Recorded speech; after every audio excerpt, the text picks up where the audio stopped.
mulai mendapati berkurang 1, 2, 3, ini tanda-tanda lampu kuning bagi kita, akan munculnya nanti orang-orang tidak jelas, orang-orang yang tidak punya kepakaran, tiba-tiba kemudian membuat statement tentang agama, dan anehnya itu menjadi rujukan bagi sementara orang tertentu yang bertanya, kemudian bisa memberikan fatwa, sehingga sama-sama keliru.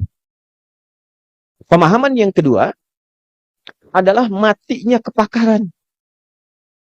Yang pakar diam. Yang pakar tidak punya fasilitas. Yang paham tidak punya suara.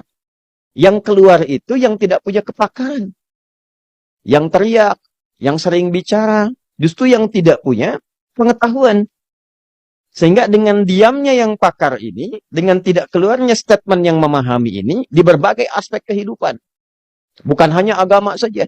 Di bidang ekonomi, ahli ekonominya diam. Sehingga yang maksiat yang muncul. Di bidang pertanian, di bidang perkebunan, ya, di bidang agroekonomi, yang pakar-pakar tidak punya suara. Sehingga yang tidak punya kepakaran muncul. Apalagi di bidang agama. Yang pakar di bidang tafsir tidak punya cara mengeluarkan kepakarannya.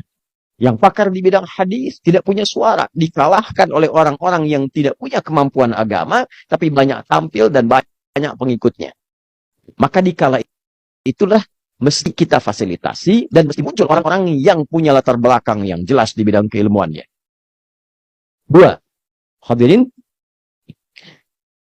ada era, kata Nabi SAW, selain kepakaran mulai berkurang, ilmu mulai dicabut, wafatnya para ulama.